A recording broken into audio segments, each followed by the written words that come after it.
That little scene you just saw was inspired by the Old Republic cinematic trailers from back in the day. Well, it wasn't that long ago, like 2011 or something. Anyway, I hope you liked it because now I'm going to ruin it for you. All of the Sith are just the basic Mixamo 3D characters set to a holding briefcase animation. And all of the Jedi are just me, duplicated around. So yeah, today I'm going to show you how I turned my subpar footage into a cool Star Wars scene. Let's get to it.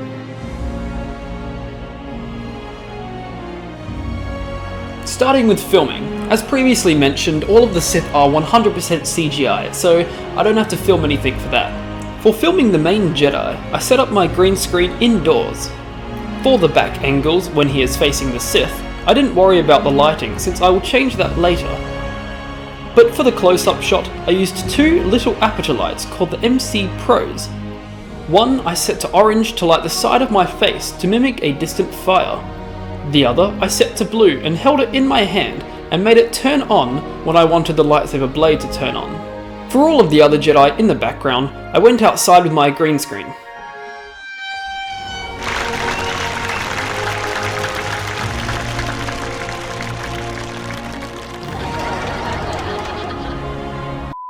I used various methods to key the footage. Obviously just a normal green key for some, but others required me to rotoscope the footage, which I did in Runway's AI green screen tool.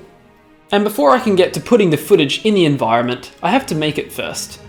Alright, inside of Blender I deleted the default scene, added a plane and scaled it up. In the shader tab I added a new material. I got this metal panel texture from productioncrate.com and brought it in. But I have no idea what size I should make the texture since I have no scale reference. So I will bring in this human 3D model, which is the size of the average guy, which gives me a nice reference and shows me that the panel texture is way too big, so I will scale it down. And now I just got to connect the rest of the textures. To fill out the horizon line, I'll get a picture of a distant terrain, also from productioncrate.com. I also put the same picture in for the reverse angle. I brought them in using the images as planes add-on. Make sure to have that enabled under the preferences. For the sky, I went back to the shader tab, changed from object to world, Shift A, sky texture. Oh my, that is bright. Let's take the strength down. I'll also bring the elevation of the sun down as well. Then rotate the sun so it is behind the distant terrain. And I'll also bring the elevation down a bit more. I've also got these smoke plume assets, also from productioncrate.com, and put them behind the terrain. Then from Sketchfab I got this free Sith Empire Harrower class Dreadnought 3D model, and just put it in the sky and duplicated it around a bunch. And since I lit the side of my face with an orange light, I need to recreate that in my 3D scene. So I will set up this little area light, set to orange, and put in the same position as the light from my footage. Now for the Embers. Embers, they're really easy to make.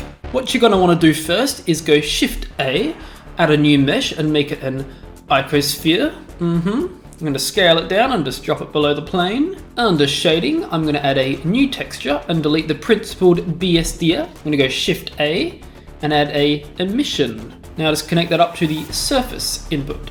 I'm going to make the color orange and increase the emission strength a bit.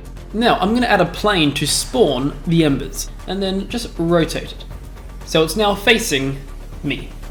Then I'm going to go to the particle tab and add a new particle system.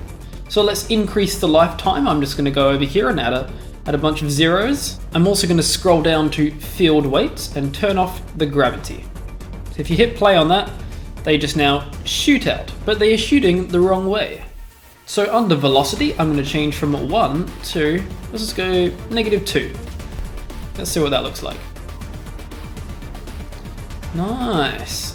And under randomize, I'm just going to increase that to 0.78, sure. And you hit play on that, and nice. Honestly going a little bit too fast for my liking, so I might increase the normal to -1 and see what that looks like. Cool, but I want the embers to already be within the frame, so what I'm going to do is under the emission, I'm going to change this frame start Just going to drag that out until it's at a good spot. There we go. Now let's make them look like the Ember. So let's find the Render tab. Here it is. I'm going to change from Halo to Object and pick that Ember icosphere. There we go. It now spawns as the icosphere. So as previously mentioned, I got all of the Sith models just from the basic Mixamo characters. If you don't know what Mixamo is, it's this free website where you can get free animations from. It's really good. So when picking my Sith characters, I just try to find ones that, would look like they actually could be a Sith Lord. Because I realize, you're only going to see their silhouette anyway, so just something that looks cool in a silhouette. Like this guy. For example, I don't think Amy would be a very good Sith Lord. So yeah, the animation I used for the Sith was walk with briefcase. Because I needed one where they could be walking but have their hand be still.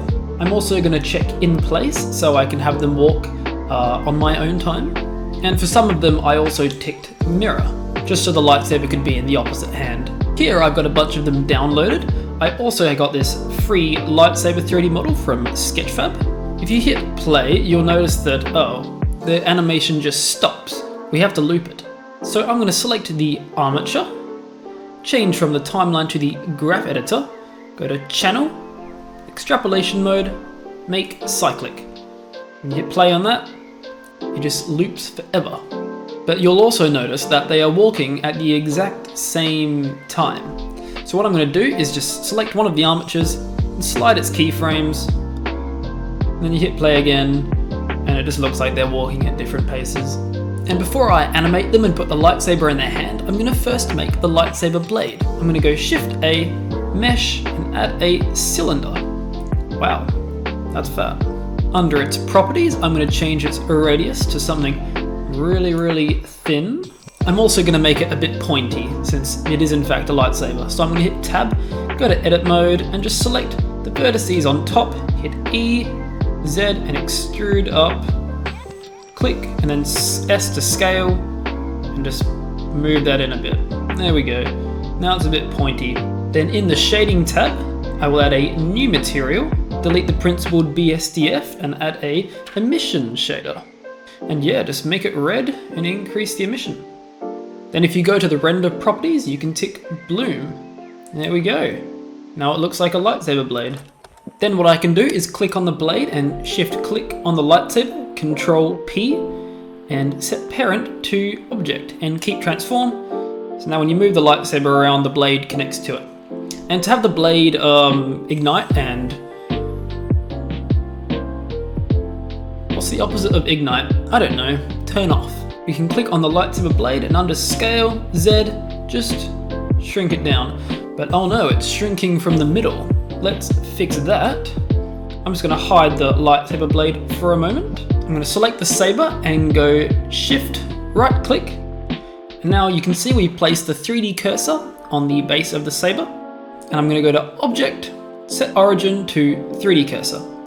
And as you can see, it now scales from that point. So we can just animate it to go and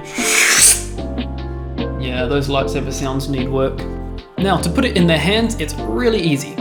What you're going to want to do is select one of the armatures, go from object mode to pose mode. And I'm going to select the wrist bone. So I'm just going to click here. As you can see, I've selected the wrist bone. I'm going to go back to object mode. Click on the lightsaber blade, then shift click on the armature and Control P, then parent it to the bone, which parents the saber to that bone that we have selected. As you can see, it now moves with the bone. And we can simply just put the lightsaber in the guy's hand. Now to have them all move together, what I'm going to do is go Shift A and add a empty.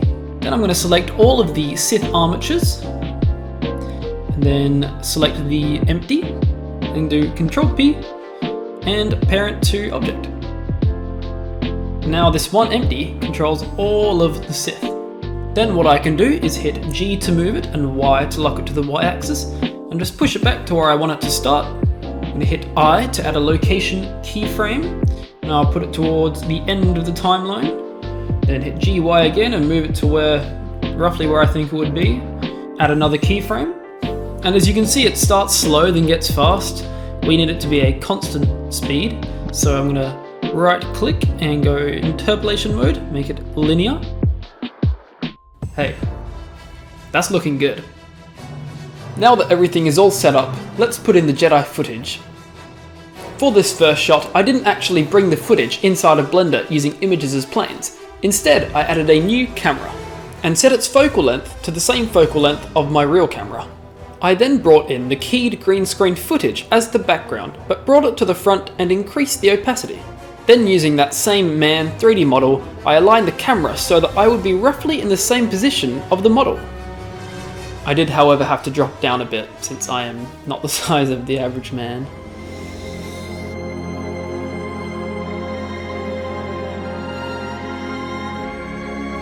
So, to create this group of Jedi, what I did was import in the keyed footage, and then import in the lightsaber blade. And to make that lightsaber blade, I used Video Copilot's free saber plugin, but I unchecked glow and just had the white core. Now, under the emission section of the lightsaber plane, I can pick whatever color I want, and increase the emission strength. So now the lightsaber blade casts light on the floor when in the Cycles render engine. And when you use the Eevee render engine, you can tick bloom and have this nice glow effect. So when it came to rendering this shot, I rendered it all out in Cycles, but then I switched to the Eevee render engine and turned everything off except the lightsaber blade. Then render that out separately on a black background, so making sure to switch from RGB alpha to just RGB. Then I can just comp the glow back on top using a screen blending mode. Now for the back angles. What we need is for that area light from before to cast light on the footage. So I brought the footage into Switchlight Studio, which is a currently free AI relighting program. I used the material extraction mode and chucked in my footage. When it was done, I now have an albedo, normal, roughness and specular map of my footage, which I can bring into Blender through images as planes and set up the materials like it were any other model. And now the CG lighting interacts with the footage. It also means that for this saber ignition shot, I can have blue light cast on myself. For the camera movement of these two shots, it was really easy. It was simply 2 keyframes per shot. For this one, it starts looking up at the ships, then tilts down. For this one, it starts looking over at the left group of Sith, and then pans to the right. And to add a bit of extra realism, I used another free add-on called Shakify to add some handheld movement to the shot. I want to thank this comment for bringing this add-on to my attention. There should be a comment there. If there's not a comment there, then it means I couldn't find it.